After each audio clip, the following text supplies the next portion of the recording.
Hello everyone, I am Kev. I am the co-founder and CEO with Plutoman. And we at Plutoman provide solutions on augmented and virtual reality, and our typical clients are enterprise clients. Before starting about Plutoman, I'll just give you a brief introduction about myself. I had my engineering and I then did my as in master's in marketing and operations.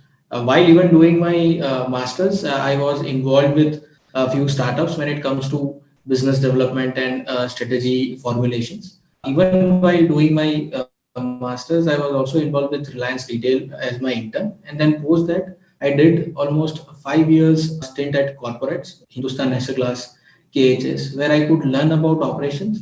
And there also I was involved with a lot of digital transformation kind of activities. And post that I invested in a company, Oriden, which was a design studio.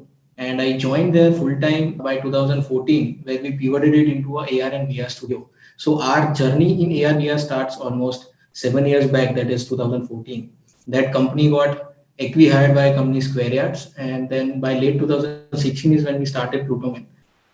And our focus was to explore AR, VR as much as possible across various sectors, find a niche, and then start working toward developing some solutions and product around it. So that is how Plutoman started. When it started, again, there was a problem in terms of it was the same month when demonetization take place. But then we kind of took that as a positive sign and we started creating use cases. So as our fellow, I would say, speaker mentioned, our approach also. So one of the things which I would also like to mention is that we also typically try to go with use case driven approach.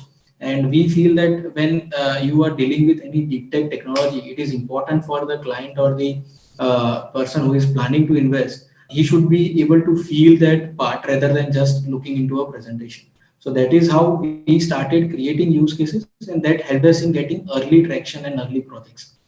And we slowly started moving, and we had a good traction coming in for our service division. So we started as a service company. Now we are shifting towards a product and a solution driven company.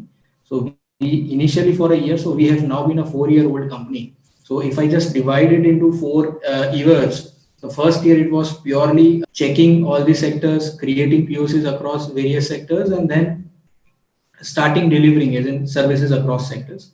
Second year was more about understanding which sector is giving us more value, and that is where we could find that industrial sectors, e-commerce and retail sector, those were the sectors where we were able to find more synergies. So we started working on those sectors.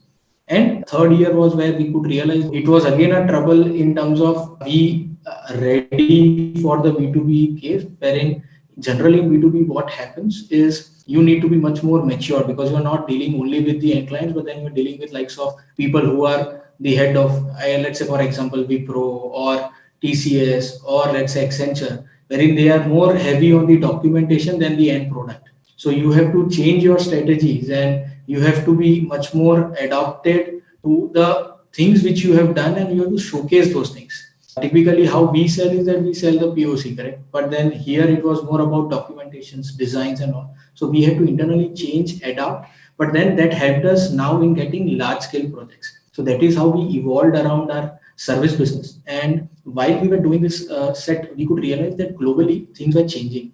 Companies were looking for ready-made solutions than for services. And that is where we started creating solutions of our frequently getting leads.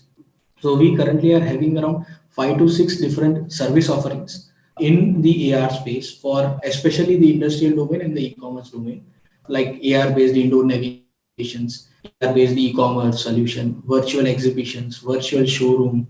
Then we have machine AR, which is for exploring all the machines. We have V-Notes, which is kind of AR-based virtual sticky notes. And then we have one main product which we are able to conceptualize, and that is where we are driving it very heavily, is AR-based remote collaboration. We see that we are actually now creating a complete platform ecosystem around this AR-based video collaboration, wherein we see that this would be a next generation ERP for a machine repair and operations kind of a domain. So that is where we are reaching towards on our product side. And on the solution side, typically this is how we are trying to operate, wherein it will be more B2B driven.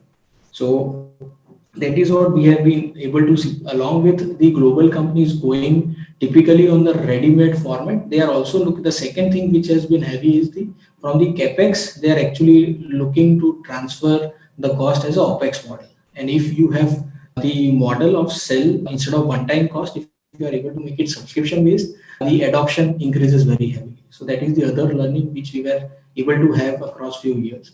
And last 1 year somehow has been very rewarding to us. So all the hard work and all what we have put in sort of started giving us results, not only in forms of the customers and the service which we are getting, but also in forms of rewards from various places. So it started last year through we being awarded as one of the upcoming rising star in AR and VR domain from Vibrant Startup and Technology Summit, to now being recently awarded as one of the top 5 companies in augmented reality by National Startup. So that was organized by Startup India, and we are one of the top 5 companies in the augmented reality space. We also were privileged to have got into the Geo Accelerator, wherein we are now part of their alumni, and we kind of get easy exposure to their ecosystem plus the ecosystem in and around. We are recently, just I would say 2 days back, won an award from NESCOM, wherein there was a hackathon on manufacturing innovation challenge, where the use case was real-time quality inspection and using AR, and we won that challenge, and we would now be handing, we would be given a project with that team, as in the company Thermex, which was actually who had given this use case. So the journey, I would say, we have reached level 1, but we still need to go to level 2, 3, and 4.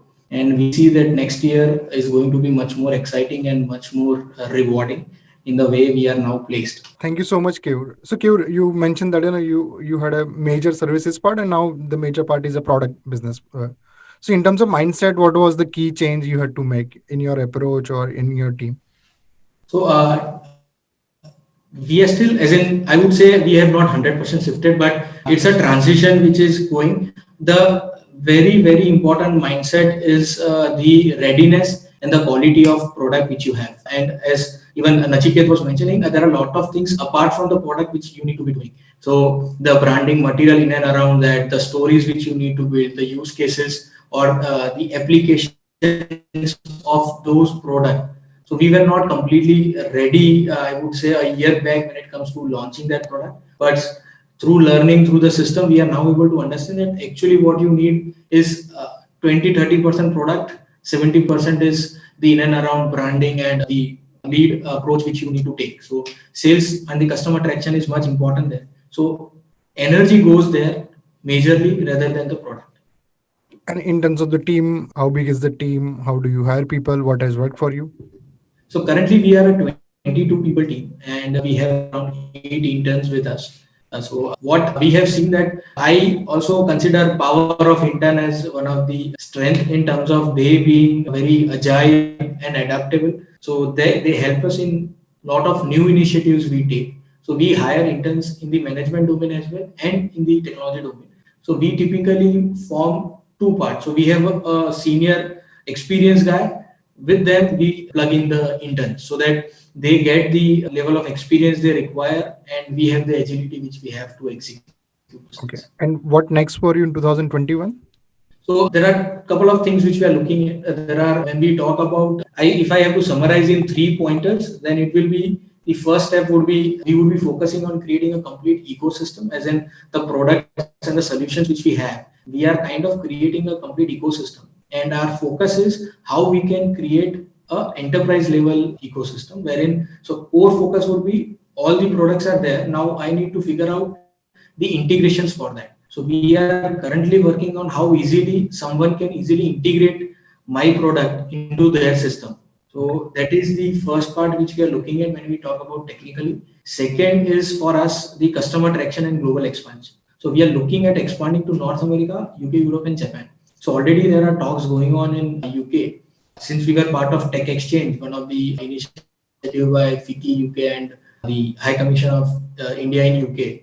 So we are in process of setting up our office there, and we are also shortlisting few of our sales team members there. They might not be on our role, but there are some arrangements going on. So that is one area. So customer traction is a major focus for our product. Second is strategic partnership overall, as in product bundling and joint GTMs with B2B companies. If I just name one of them, then it will be, let's say, Wipro, Accenture. There we are trying to create kind of a strategic partnership wherein we can go together into the market and offer the solutions. So these Okay. are few of the things which we will be doing in next year. Awesome. Thank you so much, Kev.